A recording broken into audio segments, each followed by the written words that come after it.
Welcome back to another episode of the Marketing Quacks podcast. I'm your host, Ryan Dozer, and if you're new to the show, the mission here is to expose the quacks and gimmicks in the marketing industry while featuring some great marketers and entrepreneurs along the way. On this episode, I was excited to have on Russel Karim. Now, Russel is a serial entrepreneur. He's the founder of SourceEasy, and he's also a friend of mine based here locally in Des Moines, Iowa. So this was a really fun episode talking about Russel's journey through entrepreneurship, talking about his marketing strategies in the apparel industry with SourceEasy. We talked about AI, automation, and so much more. So I hope you enjoy this episode. So Russel, thank you so much for joining the show. Thanks for having me, Ryan. Really looking forward to it. Yeah, absolutely. It's been a long time coming to get you on the podcast for sure. So for those who haven't heard of you and what you do, can you just go a quick intro and a background on kind of who Russel is and what you're doing? Absolutely. So, I currently run a company called SourceEasy. Think of us, we are AI-driven technology and supply chain solution for branded merchandise. So what is a branded merchandise? If you think of all the large corporation, university, hospitals, currently they're buying over $110 billion worth of swags for events, activities. We build technology to allow these large corporations to get their products sourced from around the world, which is transparent, sustainable, ethical, and compliant. So that's what we do. We really build the technology in the middle. Yeah, so I want you to briefly talk about your experience as an entrepreneur before you ended up at SourceEasy. I refer to you as a serial entrepreneur, so I'm just curious to hear more about kind of your experiences and how it led up to where you're at today. Absolutely. So a little bit of, again, as I mentioned, I have been in the startup for last, I would say, 12 years now, so it's been a while. Prior to building SourceEasy, I had another company called Food Runner. Think of us, it's like a Cedar Valley Food Runner. Yeah, Cedar Valley Food Runner, exactly. Yeah, it's like a Uber Eats for Midwest. Obviously living in Cedar Falls, the only food option we had or delivery we had was Chinese and pizza. I'm like, there got to be a better way of getting food delivered. So we started Cedar Valley Food Runner to really connect the restaurants and the food lover, so we can have Italian food delivered. We can have anything else you wanted to do. So that was my earlier company. We ran that for a few years. We grew the business to over 100 drivers. We onboarded 120 restaurants, expanded. We were doing, millions of dollars in transaction a year through that platform. Then we sold that company to Eat Street in 2019. Prior to that, I had another company called Fan Food, which is like, when you go to a stadium, you don't have to wait in the line. We delivered the food to your seat at the stadium. So I've been in the kind of tech and building the tech. I had another company which is app development and mobile application for small to mid-size, startups and tech companies. So I think I have kind of dabbled in a few things, but now I think the word is focus. Trying to focus in one and really trying to hone in what I do really well. And so that's kind of led me to build SourceEasy. Yeah, as an entrepreneur, there's tons of shiny objects. I fall into this trap all the time, and you're better off just diving into one thing, giving it all you got. And so that's kind of seems like what you're doing right now. So what would you say is the biggest takeaway that you learned from all these past startup ventures, if you had to think of one thing? Absolutely. I think, really the one thing I would say is when you're building a startup, when you're building a company, you always have to have an end in mind when you're building. I think it's really important. I think when we're all passionate about different things. All of the founders and entrepreneurs, we're really passionate what we do, but a lot of cases we really lose sight, understanding what is the end goal, right? To one of the takeaway, I would say maybe my Cedar Valley, Food Runner deal would be when we were negotiating our exits. We were actually negotiating our exits with three large companies at the same time. And as we were getting some offer and we're negotiating some numbers, we kind of figured out that the technology we're building, that wasn't the most valuable asset in the business. So when these companies, let's say Uber Eats come in and they buy us, right away they're going to toss out our technology and it's going to be all Uber Eats. That's what is going to happen. And when Grubhub comes in, they will use their technology. So as a smaller startup, we're spending so much money. Again, building technology take a lot of money. But that business did not require, obviously we needed the technology to really operate and be efficient and really scale that business at that stage. we were in. But as we're trying to sell the company, didn't feel like that wasn't the most valuable asset. So negotiating through a deal, we try to figure out what is the most valuable asset in the business and where those big guys are able to or willing to pay big money for it. Which was how many restaurants we have, how many drivers we're working for, and what are the percentage we're taking from each restaurant. So for example, if we're taking 15% from every transaction going in, we will be getting a one deal versus if I'm getting 30% of our restaurants. So we actually spend, I think after we understand, we spent last eight months before our deal closed, went back to every single restaurant and renegotiated our deal. So we know that when we're ready to sell, we're going to get a better deal. So again, I think, one of the, I would say, takeaway from there is always have the end in your mind. So really understanding what is the exit strategy? What do we see in ideal case as we really exit the business? And that's really good advice, right? Because a lot of entrepreneurs, they just kind of dive into that venture, not really thinking about the exit plan or long-term aspirations of that business. They're just kind of diving in and seeing what happens. So I appreciate that advice there. So let's kind of circle back to SourceEasy. And I want to know why the apparel industry, right? Extremely competitive space, hundreds, if not thousands of different businesses in the apparel industry. Why did you choose that industry? What is your competitive advantage there? Yeah, I think, the biggest thing is I grew up in Bangladesh, which is the second largest clothing exporter in the world. So if you think of like any clothes you're wearing, you'll be probably seeing on the tag is made in Bangladesh. Just to put a perspective to where is Bangladesh and is like my upbringing. Right now we live in Iowa. We have about 3.2 million people. Just in my city alone, 4.3 million people, they sew clothes every day. Just making clothes every day. Like 1.5 times of Iowa population making clothes. That's where I come from. So if you put that perspective is, right, you are already, I came from somewhere where I was immersed into this fashion, supply chain, manufacturing, fabrics, you think everything you can think of is your day-to-day learning. So I think that's really one thing, I think when you hear about a lot of fashion brand, a lot of supply chain, they're built in this part of the world. You have to bring it to the roots. You have to understand what's happening on the ground. I can call any, like Western name by my business, but at the end of the day, I need to understand the culture, how the business works other parts of the world, and how do I do it better than anybody else, right? So to your question, what is the edge that we have and what is the differentiating factor? Fashion and supply chain and the clothing, it is one of the largest industry in the world. Not a billion, is over $2 trillion industry. Not going away anytime soon. Yeah, either. We're not going to stop wearing clothes anytime soon, right? So if we can agree, I think this is one of the industry that's going to last for a long time. There are going to be a lot more efficiency. There are going to be technology that's going to come in, but this is one of the very stable industry. So to your point, why I dove into this industry is, first of all, my upbringing really connects the roots on the manufacturing. Then coming into the US, I have seen that there's so many, brands, so many companies. They're really struggling to find the right supply chain. They're really struggling to find the right factories, sustainability, transparency. And I knew that this is something I can help. This is something I know really well. And I think that's kind of really drove me to build SourceEasy as the technology to really connect brands directly with verified compliant factories around the world, but also provide them with resources that allow them to scale their business. So those are kind of few reasons why I started SourceEasy and what we're doing today. And again, just to Ryan, we have been talking for a few years. Even our business has changed throughout the years. It's not what I started when I started. The business is a lot different today. So we're happy to chat further on that as well. Yeah, and we're going to get into AI and marketing here shortly. But I want to talk about, you mentioned sustainability and ethical sourcing. So that's one of your big selling points, right? How do you leverage that in terms of marketing versus everyone else doing what you're doing? I think that is the word. If you think about the Gen Z and millennials, we really care where our products are coming from. And we want to know how our products are made. And when those questions are coming again and again to those retailers, to those brands, now brands are also looking at how do we really make sure our clothes are made right, our supply chain is right, we have the right transparency. So to your point is, this is something, this is right now already one of the top questions that's being asked in the industry. And then when they are looking for it, we just have to really be there and communicate. And not just communicate, we need to show.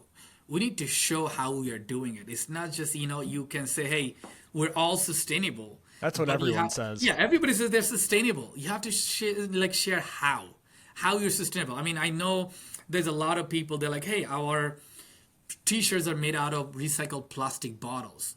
That doesn't make it a really sustainable. If you think about a plastic bottles, I mean, I'm drinking from one, which is, the good thing. But, when you are recycling a plastic bottle, that is the last step in the recycling process. Nobody gonna turn this t-shirt into again a water bottle. But if you keep the water bottle into a water bottle, it's going to keep recycled again and again and again and again. And it's easy to do that. The minute you turn this plastic bottle into a clothes, it's really hard to turn this clothes to, again, a plastic bottle or any other forms. So, I think there's a lot of gimmick and marketing for people to just buy and sell more products. You have to understand actually what's truly happening. What is your sustainable aspect? So, for example, I think the biggest thing we can do is utilizing renewable energy. How can you use renewable energy to really power your manufacturing and tie that power into your production facilities, right? I think that is one of the biggest trade because you have a net positive impact on a renewable energy. Yeah, that makes sense. Right? And I think that's such a buzzword, such a gimmick, right? Renewable energy, eco-friendly, sustainable. There's so many of these buzzwords in marketing, right? Organic, diet, right? I can just think of these off the top of my head, but actually displaying that authentically on how you're actually being sustainable, that's your selling point versus everyone that just says it and can't show it. Absolutely. You just gotta have to show it, you gotta have to prove it, and you have to have a process. It's not just the gimmick word and marketing, we do it. I think, being in the manufacturing side, being in the ground, we have a really unique insights, what's happening. We really have a unique insight. So for example, like making a denim, some of the denim could take up to 700 gallons of water to make a denim. And if you're a sustainable company, like, hey, yeah, you're using a lot of fresh water out of this community you're producing. What can you do to give back water to this community so they have access to fresh water? I mean, I think sustainability can come in so many different ways and so many different form. And also the story could be different. I mean, right now I'm working with clients and the suppliers where we're making leather out of like cactus. We're making leather out of mushrooms, leather out of like, mango or pineapple. We're even utilizing one of my actually company that I'm mentoring. They're making leather out of a seashell. And so, waste seashell, like all those New York restaurant throw it out, all the seashell, all the shrimp shell, they collect all of this and they turn into leather. So you can see there's a stories behind it, and it's just really how you do it, how you share that, how you're being authentic to the community, and how you connect with them.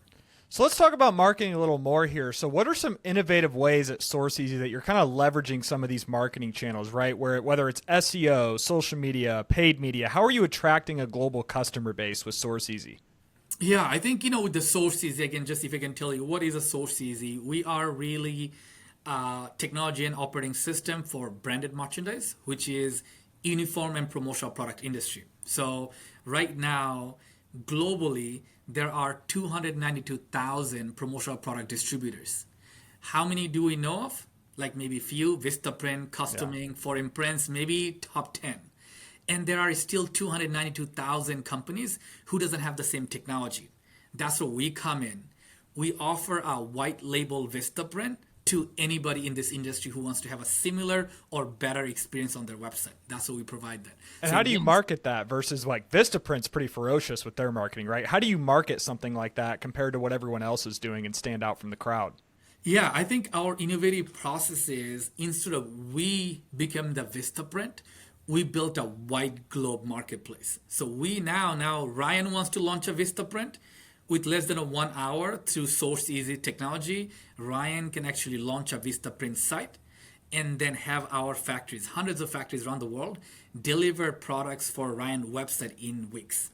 So we really offer a wide globe like business model. Like think about it, we're selling a franchisee of Vistaprint without being franchisee. So now Ryan can actually use his marketplace, his marketing, knowledge that he has to really push his businesses. So our unique edge is we're giving a business model then allow you to sell yourself. You becoming our sales force. Now, when Ryan's website is powered by us, any order is coming to Ryan's website, that has to pass through our marketplace.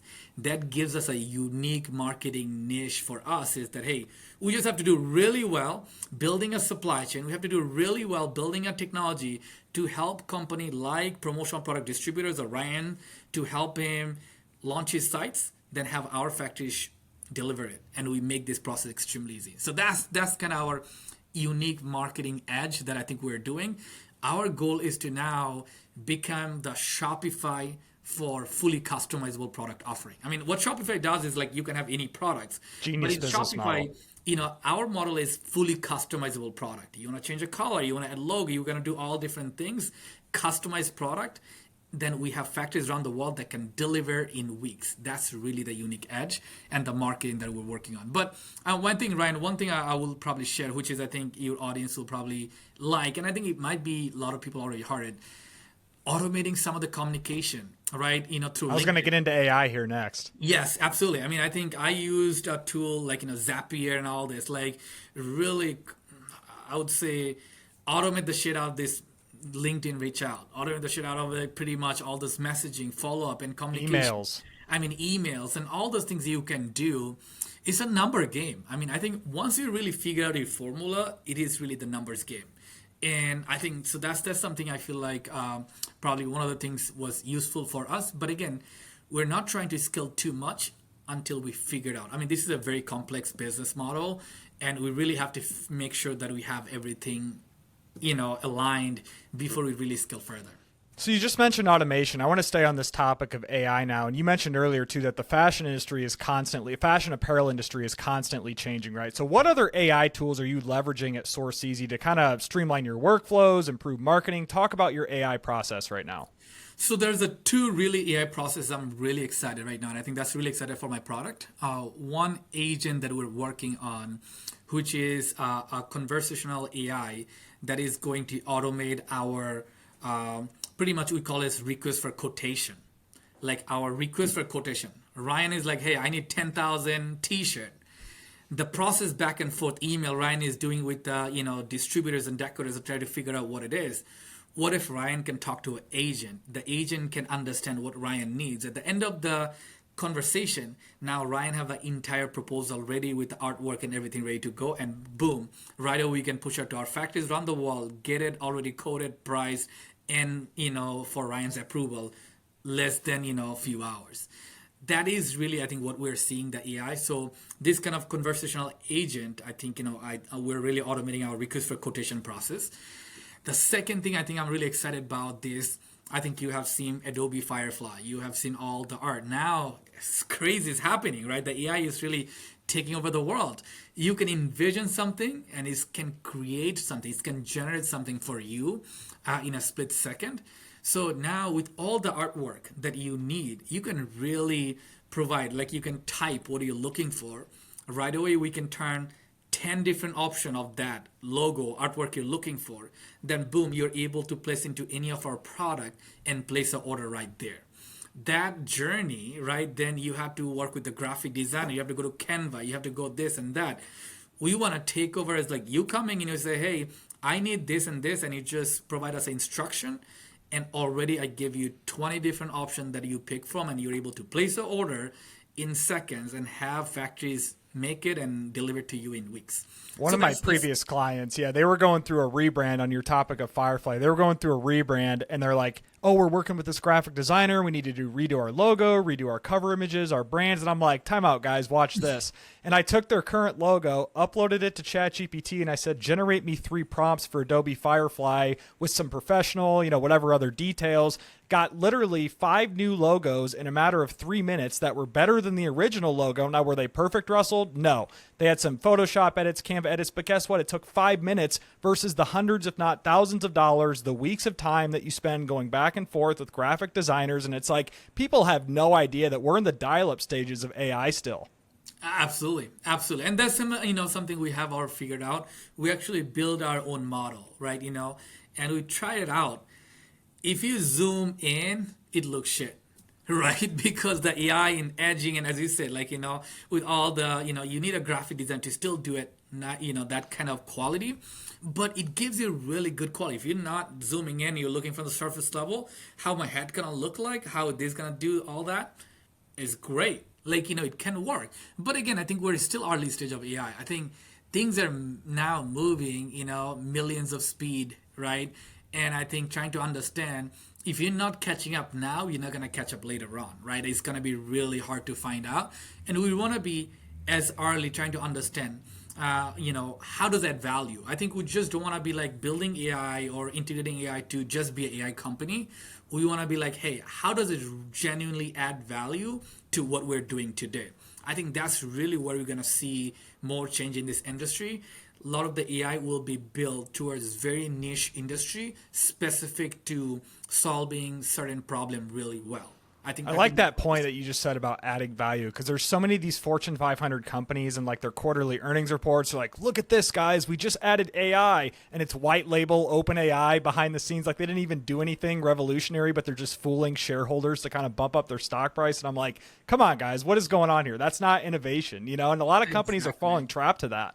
Exactly. I mean, if you think about the venture market, this VC, most of the money right now going to AI company. Anything you have AI, I mean, I own SourceEasy.ai, but it doesn't mean I have to change the domain right away and become an AI company.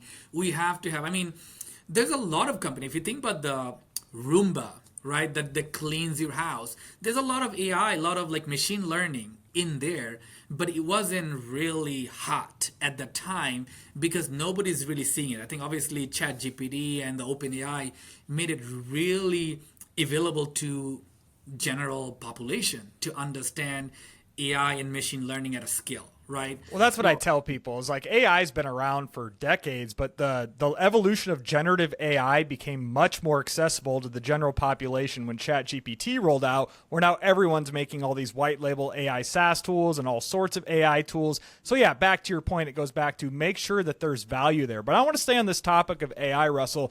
In terms of like the apparel industry, you mentioned that agent use case. What are some other use cases you think AI is going to have a factor in when it comes to the apparel industry 1 year, 2 year, 5 years down the road? I think the biggest thing is, if you think about how the fashion and the clothing supply chain work, is very global. You have someone making in Bangladesh, Vietnam, China, Guatemala, Honduras, all different countries, and there are brands in the US and European countries. All those communication happen. I think a lot of the parts of the world, they were able to capitalize on their skill set because they couldn't communicate effectively. Think about now with the AI, how easy it is to translate and communicate back and forth. You can just type it and it's really clearly communicate with the other side, how easy. All those projects, all that data that we're gathering, they weren't really talking, they weren't really generating. What can we do with that? And I think with the AI, even in the fashion and that, I think there's a lot more a predictive model that we can create or generate. Like we can generate a lot of things that, hey, now that we have those data, what can we do with that? How can that serve our customer better? So I think in terms of in the fashion, I would say there's a lot of AI implementation we'll see in the conversational, because there's still a lot of people involved in this process. So we will see that gradually this kind of conversation will be replaced by AI, and there might be agent back and forth. So I would say there might be agent that can gather data from the machine or the factory line, collecting data, understanding how much production we have completed today, then able to converse with the brand agent without even interacting with the owner or merchandiser and people in between, right? You can now really do all that. I would say second thing is in terms of kind of that artwork, anything with the design flow. I think there's a lot going to happen in the AI and the design. And I would say third thing I see is there's going to be a lot more technology. So it might be wearable technology going to come in. I think we'll be even wearing product and clothes that will be able to interact. I mean, I have my phygital tap your phone here, right? You can interact and connect with me right there. But I think even future of technology and the clothing will be a lot more interactable. Like you will actually scan something, maybe you'll know exactly how these clothes are produced, exactly where. What is that, like, where did it get the cotton from? And we already have all the data. I mean, right. I have data in terms of going back to the field of a cotton field, where the cotton was sourced from. And we can do all that. But the thing is, right now the data is very scattered and we're really collaging this data, really massaging this data to make it more meaningful and accessible. And I think with the access to AI, creating a lot more graph, a lot more, understandable, making it more understandable, I think I'll see there's a lot more application in those spaces as well. So these are the three areas from my perspective. I think the AI would going to really change how we source fashion. Yeah, and those are a lot of good points you just made there. So the last thing I want to ask you about AI is what piece of advice would you say to startups, entrepreneurs who want to integrate AI? Where would you say to start, right? Like you said, there's so many shiny objects with AI. What advice would you give these people? Hey, here's where you should use AI. I think really for this entrepreneur, I would say that they need to understand the value add. I'm really going to come down to that. I think there is so many things, so many AI tools out there. If you integrate an AI today, how does that add value to your customer? You really have to literally add value, whether it's you're saving them money, you are making them faster, so more time savings, right? So those kind of value add has to be there. So I think I would really suggest these entrepreneurs and founders to really look into their current business processes, really hone in and really dive deeper into their customer that they have and the services they offer, then really go backward of like, okay, how can I add value? Right now, in terms of 3 days, can I offer this in 3 hours? In terms of $3, can I offer it in $1? Always be thinking about automation and how you can always be thinking about automation. What can we do? And also, AI also costs money. I think a lot of people don't understand AI is all about computing. Like, I think we're going to be also seeing that there are going to be costs to doing AI. A lot of the company might be offering us free services now, but I think at some point when you scale, you will see that there is now cost to computing. It might be a fraction of it. We don't really know, depending on your business. So you have to do also your kind of benefit analysis that, right, is that really beneficial, that how much we're spending versus what is the output you'll be getting integrating that. Yeah, there's a lot of free AI models out there right now, but they're also taking our data and kind of using that to train their models. So nothing's ever free in this world anymore. Free, but nothing is free. But I want to talk about Marketing Quacks now. This is the Marketing Quacks podcast after all, Russell. So in your opinion, what are some marketing tricks and gimmicks that you see people do in your industry that kind of just makes your blood boil? Well, I think one of the things I see... if you think in terms of sustainability, that definitely boils. I figured you were going to say that. Yeah, that sustainability is a big one because everybody say, "Oh, we're sustainable, we're doing this," but there's very little data they provide how, and what are the analysis that they have done behind the scene to really figure out and making those claims, right? So it's almost like what do you call this medicine that they sell, right? Like I think there's a term for it, or snake oil. Snake oil, what do you call the snake oil? That like a salesman, right? Like you say, oh, it's going to solve all of your problem. It does all that, right? So they make all the claims, but I think that really pisses me off that all those people, they say they're sustainable, but not really able to provide data behind it. Other thing I see, because I work with a lot of brands, it's really not gonna make me happy. Everybody wants to be sustainable, but they don't want to pay for it. They're like, hey, I want to be like most organic cotton. I want to be like this. I want to be this kind of transparency. I want my factory to be all that. But I also want to pay only $2 for a t-shirt, right? So a lot of cases, if you see the sustainability and the cost, they don't go, it's not it's a correlation. If you want to be sustainable, you have to be willing to pay more for your brand. You have to be willing to pay fair wages to the employees. Like if you're really negotiating pennies with the suppliers, like in all that, because you think that's going to help you, then you're not really sustainable, right? The another, I think, sustainability I see that, which is a hypocritic, I think, in our space. Think about it. Every time we wash our clothes in a washer, we're probably flushing out, I would say, maybe 70 to 100 gallons of water. A lot of people around the world that we say, hey, you got to be more sustainable. They actually wash in the, available water and they dry it outside. It's actually common in different culture. In our culture, we don't. We have to wash it and dry it. So see the electricity being used every time you wash a t-shirt. And most of us, we probably wear one time and we try to wash it.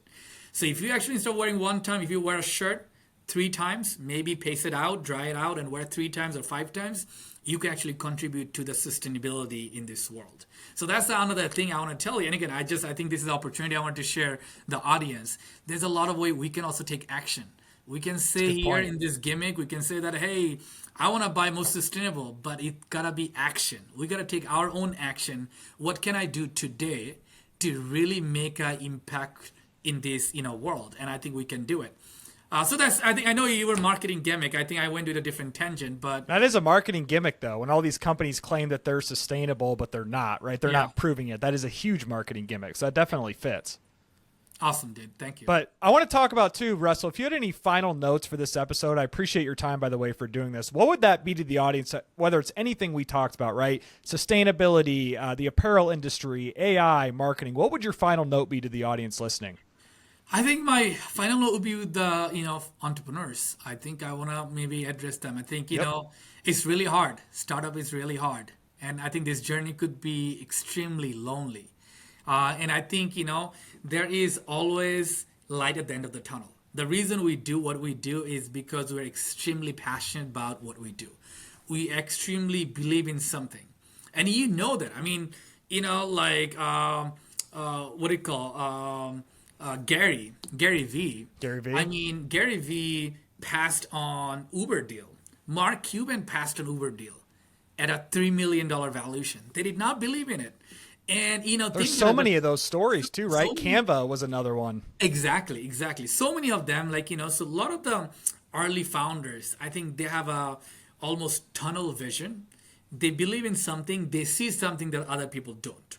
And I feel like if you are someone in your audience that are doing something, I think keep going. But also understand you have to have a work on an industry that has to be enough opportunity. It has to be big enough for you to really build in this space. The other thing I would say is whatever think in terms of the time limit you provide in your life that you think, oh, it's going to take me 3 hours to do it, 3 years, I would say think of it's going to be more than that. It's going to be maybe a lot more than that.